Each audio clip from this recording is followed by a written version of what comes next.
Okay, so this is a video, a hair video that I am making for my friend Jessi for her movie tomorrow. Yay! She contacted me and asked me about some hat hair from the 1940s, and I'm just going to be showing her stuff to do, stuff that I know to do, and I know that she's probably not going to be the only person watching this, so that's why I'm addressing her in third person. Yeah. Okay.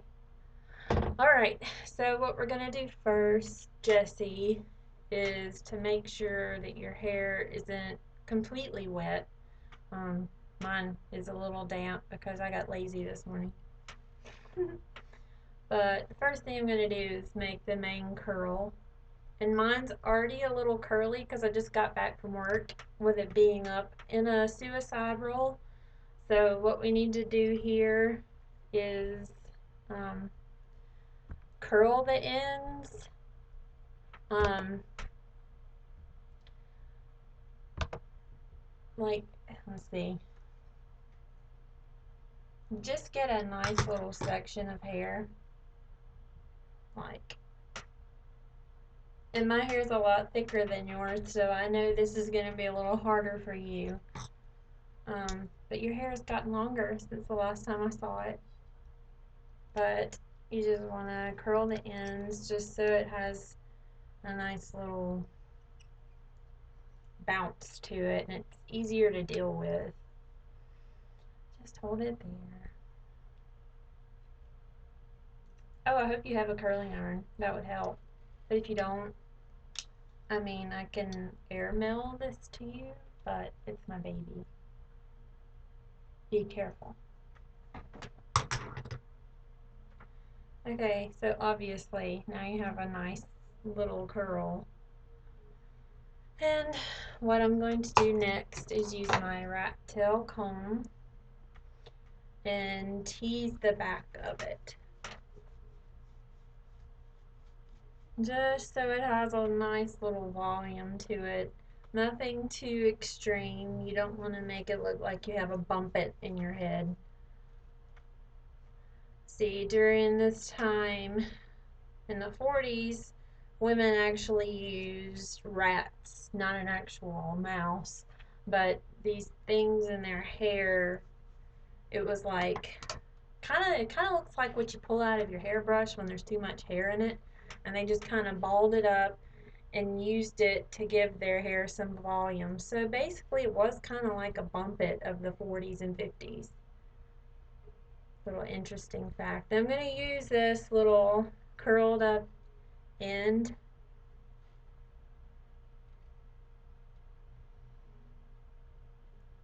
And this process used to take me a while to get, um, because I've been doing this for going on 6 years now.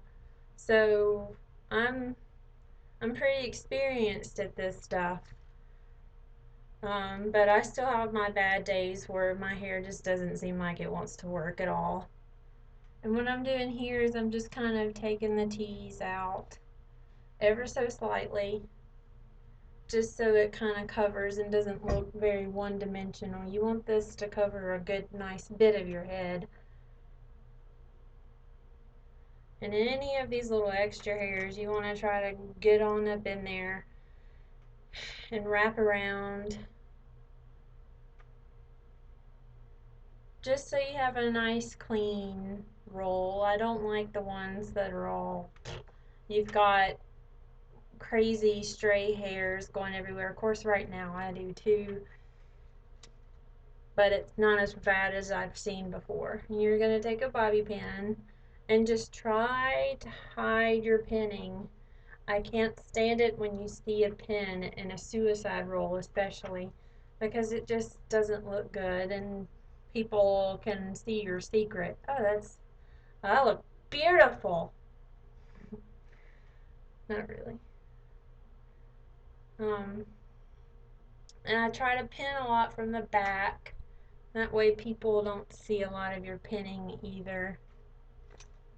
Especially that you're going to have on a hat, Jessi. And if it starts, I mean, this isn't perfect at all, obviously. So if it starts to act up a little bit, you just gotta have to move it around. And this is where hairspray is gonna be awesome, because you can get your hair to do anything you want it to with hairspray. You just don't want it to look stiff and fake.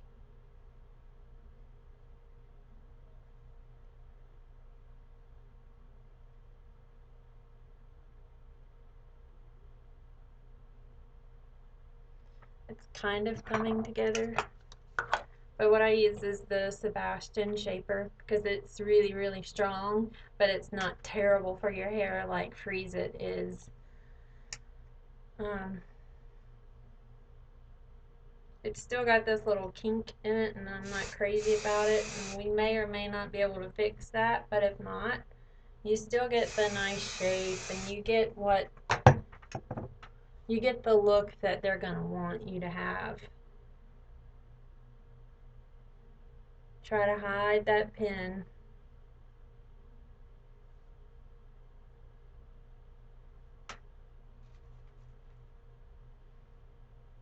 And now it's starting to kind of come together.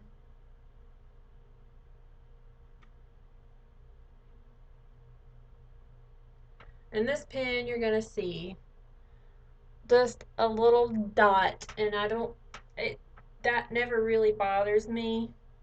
It's when you see a little dot of the pin, it just, I don't know.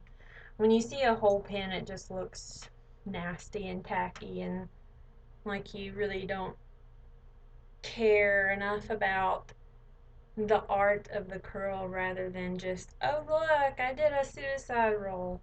Not really.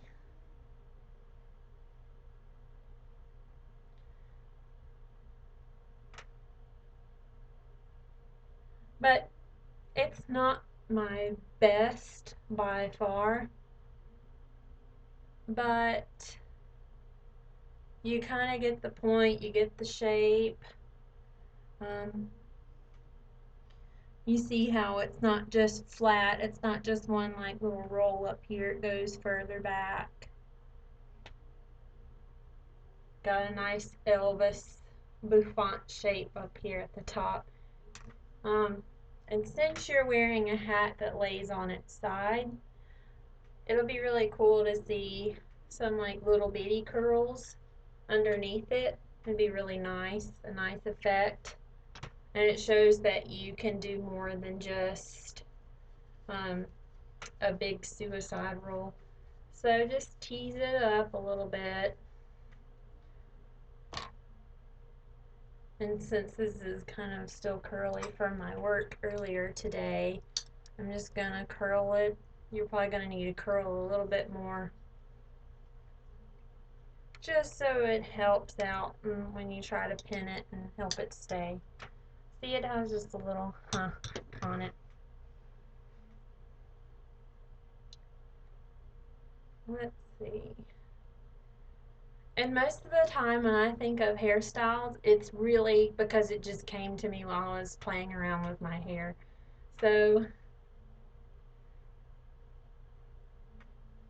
most of my pinup hairstyles never ever actually look the same, just because I get bored with it all looking exactly the same. I try to keep it a little different.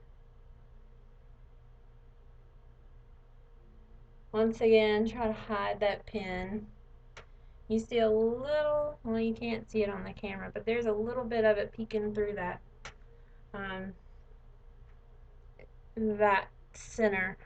But it's okay. You're gonna have on a hat. But see how that just adds a little bit more.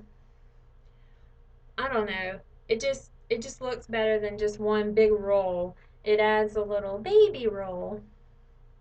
And with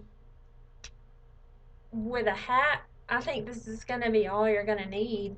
And with the rest of your hair, since your instructor told you to keep it tight, what I would do here is a nice French twist. And my hair is very long, very thick, and still a little damp. So what I'm doing here is I'm just bringing it up like that.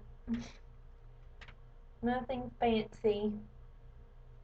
And I have a longer bobby pin. It's okay if you don't, but it's a little bit longer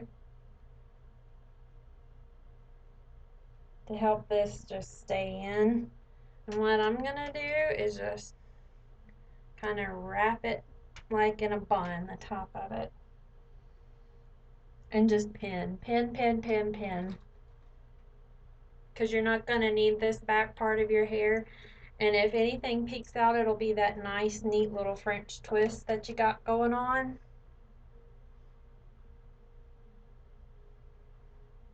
Nothing fancy.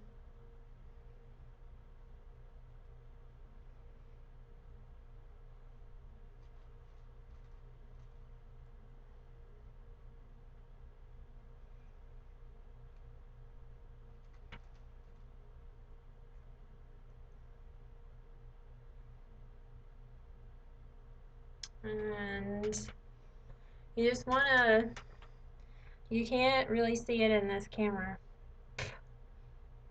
There's hair on my face.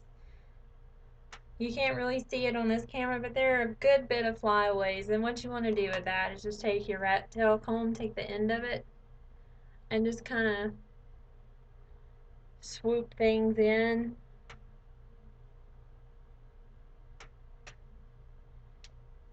Pin some more if you need to.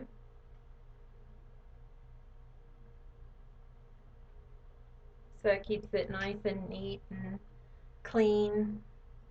And the last step is to just spray. I try to spray the center because that's the most important part, is the center. You want to see that. You don't want it to move, especially if you're on set. You don't want anything, any spray, any flyaways. You just want it to look nice, neat. And yeah, you see little bumps back here on the hair just because I didn't brush it to put it up with a hat on. You don't really need to, but this is nice hat hair. And since I really don't have a 1940s hat, I found another hat that was close reach. It's my graduation Mickey hat from the college program, so we're just going to use that as an example and see once you put a hat on, since you're going to be putting it on sideways. This looks ridiculous. Thanks, Mickey. But you're getting the point. Once you put the hat on sideways, you have this nice little silhouette thing going, and your hat is still coming off of this side with all the flowers still showing, and you have these pretty little 40s pin curls up here that are just precious, and you look very, very realistic and looks like you came from the time, and it looks like you spent a lot more than 13 minutes and 35 seconds on it. So wish you good luck. Call me if you need me, and I hope this helps.